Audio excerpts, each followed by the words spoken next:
Hi everyone, my name is Tiffany. Welcome back, or welcome if you've never been here before. Today I want to share all of my highly anticipated releases for the year.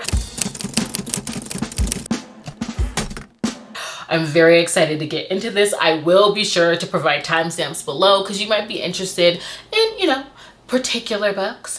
I'm going to be referring to my phone throughout. I have books until November, so I'm really excited. First and foremost, I think it's just fitting. I'm very excited for Filthy Lies by Serena Akeroyd. It drops on January 5th. This is finally coming to a head, and that's Connor and Lone Star's book. If you haven't been following the Filthy Fecker series, Connor is the keyboard pianist of the 5 Point Mob that runs Hell's Kitchen, places their women on a pedestal. I absolutely love this Mafia romance series, okay? And he has developed this relationship of admiration with Lone Star over the course of the series. She can relate to him on the ability to, understand machinery better than people. He's harboring a lot of trauma that he's disclosed to her. And even though he has a lot of trauma, he's really like the brother that's the jokester, right? And I just love that about Connor. He has this sort of like guarded yet forever young characterization, and Lone Star is just a badass with prowess. I mean, she's going to be mashing up some of my favorite things in terms of characterization, and they are both Mozart on a keyboard, and I love it so much. I cannot wait. And I'll be honest, I still have the last book to get to. I might do a little skipperoo. I need to ask Jen if that's, even possible. I'm sure I'll be able to keep up. I'm willing to take the consequences. I mean, I've been waiting for this book for like ever. Moving on. I'm very excited about that. January 10th, we have Lunar Love by Lauren Kung Jessen.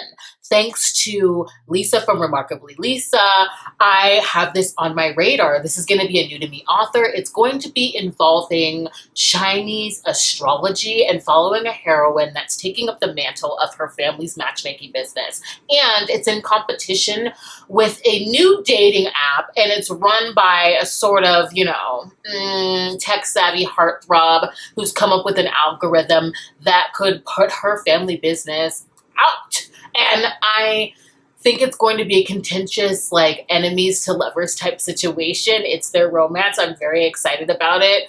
And I just feel like he's going to be a reluctant hero. I've been doing a bit of research on that one, but I'm very excited. New to me author. I'm loving the rep. Okay. And I can't wait to see what she does with the Chinese astrology.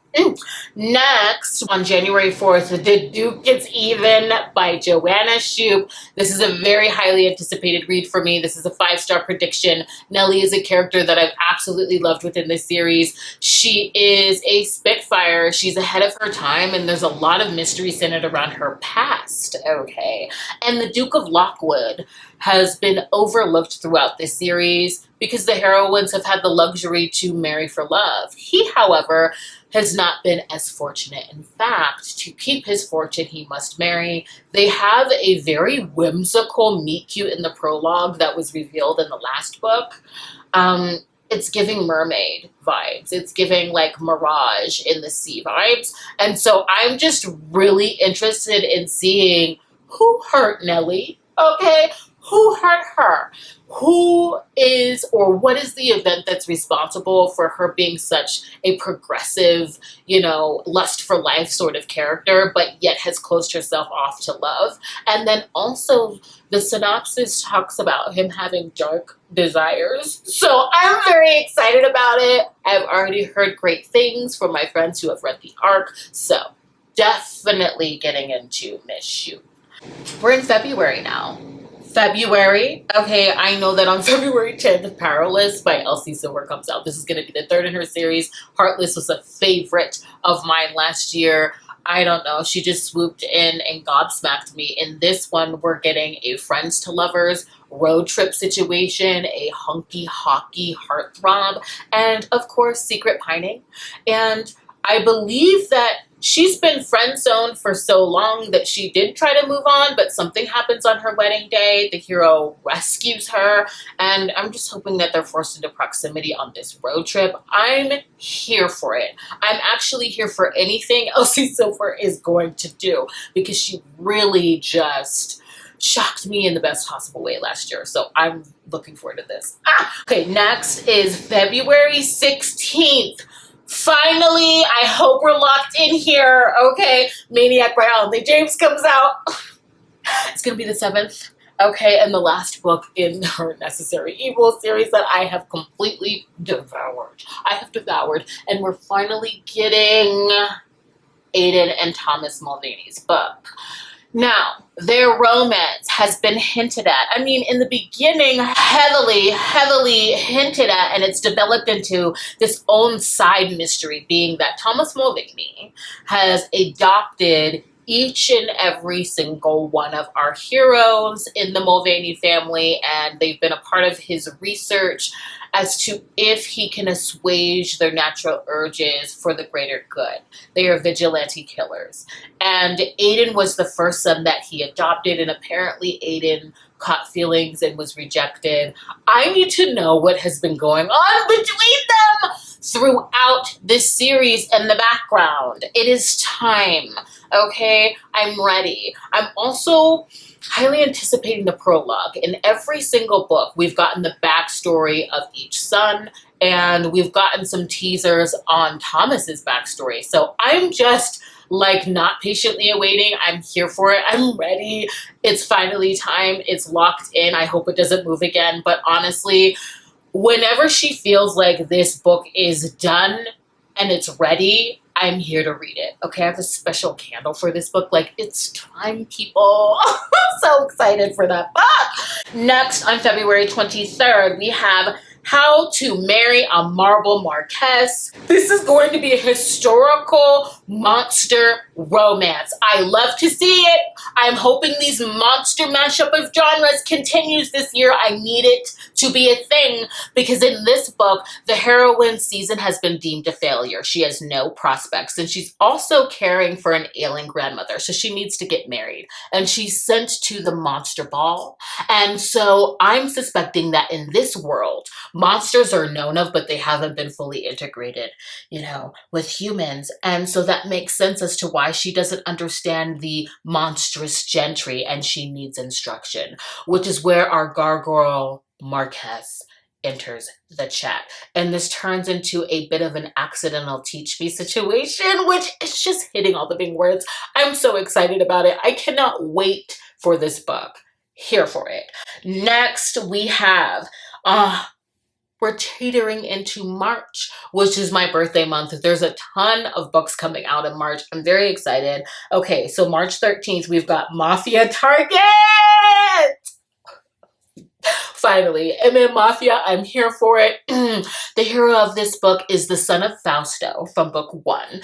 He was also supposed to be the betrothed in that book, and throughout the course of this series we sort of seen where he's landed in terms of his sexuality in a very traditional mafia setting, and I'm just here for it. I need more to be expounded on from like the reveals that we got in the last book. I'm here for it. I'm ready. Oh my god, I cannot wait. And I want him to get his HEA. It's almost something that he feels as though he had to sacrifice. That's all I'm gonna say, because I'm teetering on to spoilers, but he deserves it. I cannot wait.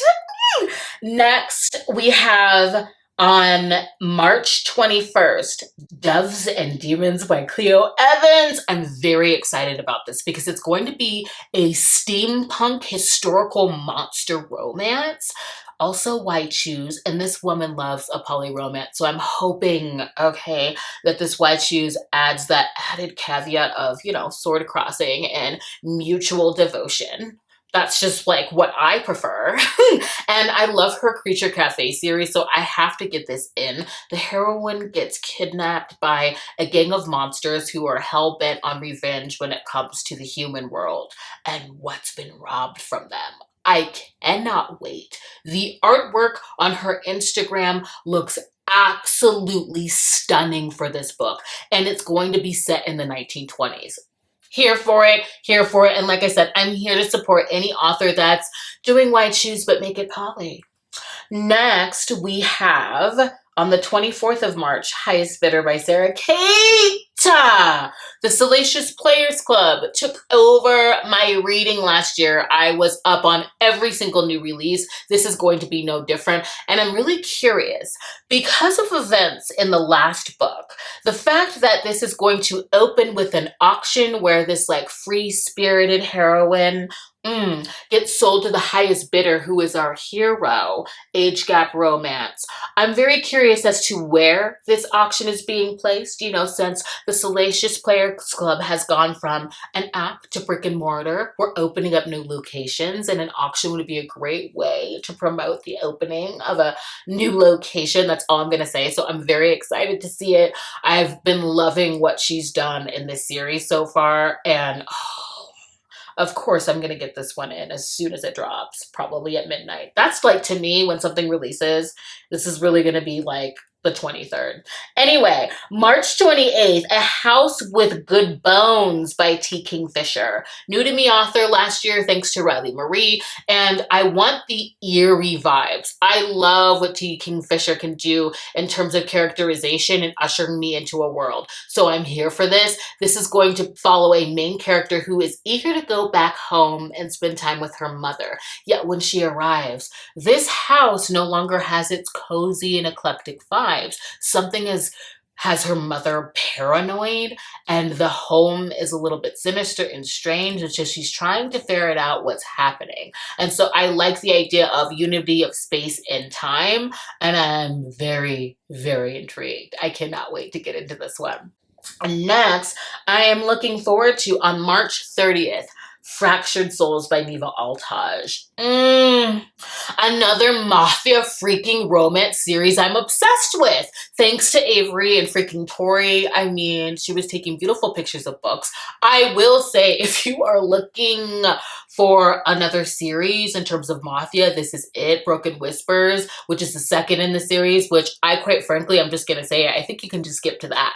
I really do think that you can just skip to book 2, okay? I think it serves as a great entry point. I don't believe that you're going to be lost to get into this series. I still have the last book to get into. This is going to be book 6. So all I know is that the heroine is starting over. The hero has rescued her, taken her in, built her back up, and now that she's recovered, she has to return. I'm not sure if we're dealing with the Bratva or if we're dealing with Italian Mafia. I just know that he doesn't want to let her go.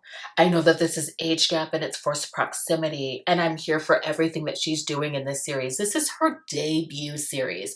I'm gobsmacked by that. I'm loving them. They're sexy, they're adventurous, they're a little dark, the heroines are all strong, and they also have that caveat that I love and quite frankly need when it comes to Mafia, which is that when it comes to the heroes, their positions of power are like felt. I can feel it. Okay, so when they unravel for the heroine, it makes it all the more swoony. And so I'm here for this. I cannot wait. I will be in formation. Moving into April. On April 11th, The Scoundrel and the Satyr by Clio Evans. This is going to be the second in the series that I mentioned previously. Okay, she's killing the game. She's killing the game.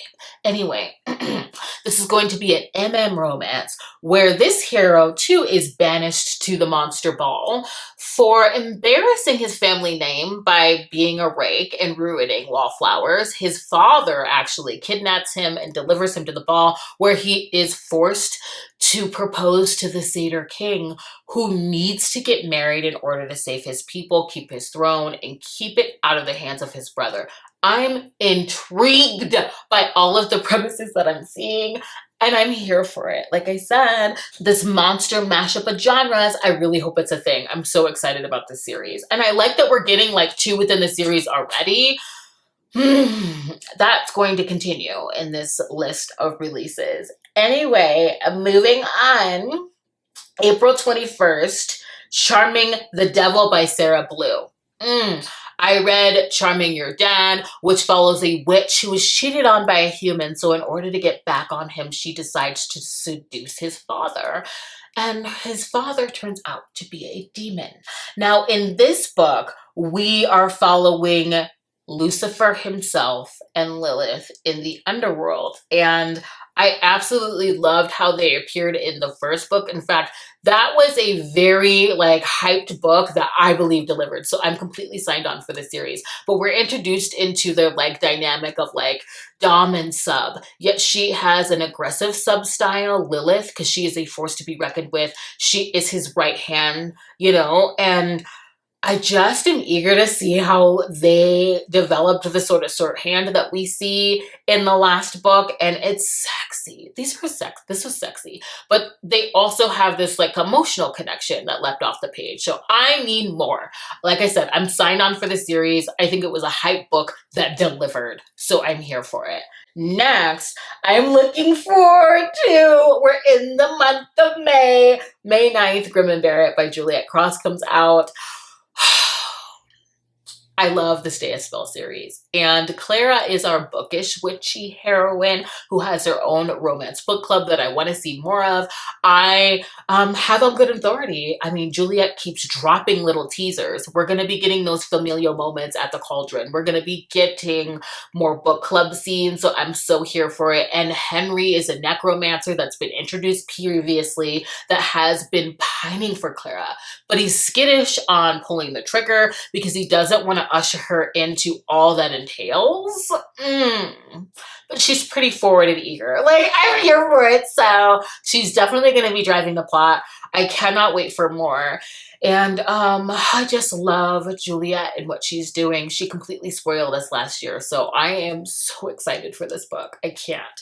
Next, on May 9th as well, Theives and Monsters. Clio Evans. Okay, Theives and Monsters is going to be the first full-length novel in her Monster Mafia series, okay? We are getting the first two in this series in the month of May, and the third book comes out in June, okay? Only the month after. So we're getting this entire trilogy of Mafia Monsters this year. I'm so excited about it. All I know about this book is that monsters are not necessarily the villains, and gods are not necessarily the heroes. So I'm eager. This looks very, very cool. I love what she's doing. I'm here for it. And I think I'm I want to look at her Patreon. I'm just eager to see what's happening. The artwork has been looking fabulous, and Monster Mafia, come on. Here for it, ready. She's churning them out this year. Next, I am going to shift to June. And on the 20th, Sanctuary with Kings by Kathryn Moon, which is going to be the third in this series. Quite frankly, I haven't finished the second one, honestly, but it's Kathryn Moon. I adore her. And so I'm not sure if the heroine in this book was introduced in the last. All I know is that she's been held captive. Now she's being freed. And I'm just eager to know more. It comes out in June, so I think I have plenty of time to get to the second one, so I can be in formation for this. Next, in September, Griffons and Gains by Ashley Bennett comes out. Okay, this is going to be the third in her Leviathan Fitness series. I am so grateful to Caitlin from The Love Librarian for introducing this series to me, because I do agree with her. These are sweet and swoony and a great entry point into monster romance. If, you're new, okay? If the anatomy, although my favorite, scares you, if you need to dip your toe in, these are just so, like I said, they're sexy and swoony and they're sweet. There is no blurb on this. All I know is that I'm going to love it because they're all centered around Leviathan fitness. They are set in a world where humans and monsters are newly integrating, and everyone's just curious and coupling, and I love them so much. So I'm definitely looking forward to that. Next, November, and lastly, finally, this is one of the most highly anticipated release dates. Just the announcement of it, okay? November 28th, A Dance of Smoke and Steel by Mila Vane. Sorry, just a moment of reverence. I cannot wait. This is going to be the third in the freaking series. In the synopsis, I mean, we're going on a fated quest here on the behest of a goddess. This is a princess who is going on a quest in order to gain strength to defeat the Destroyer. If you have not read the series at all, the Destroyer is really an entity that's been built up throughout the series. In fact, the political alliance, or court if you will, that thwarts Maddox's revenge in the first book is assembled so that they could band together to defeat this Destroyer. And when she joins a band of warriors, that's when our hero enters the chat. He is scarred. He has undergone years of torture, being the son of a demon warlord, and he feels as though he needs to atone for that on behalf of his people. And so he's on his own quest, if you will, to turn himself in. And he has this pest of a woman, okay, traveling with him, not knowing that she is the princess of the throne that he plans to kneel before and basically give up his life to. I cannot, okay? So this is going to be a sort of my mother is meant to kill you type situation, and I'm here for it. I do not mind these taking a long time. This is an incredible feat of world building. I'm completely drafted in, and I'm here for it. Like, Mila Vane has my money. She has my money at this point. I was so excited that it's coming out. I don't have anything for the month of December yet, but as of now, I am looking forward to all of these books. I cannot wait for 2023. It's going to be a great year. I will still be coming out with my favorites of 2022. I'm taking time with my list. You will be getting it this month. And I want to thank you for joining me. Please consider subscribing and sticking around. And I'll see you in the next one. Bye.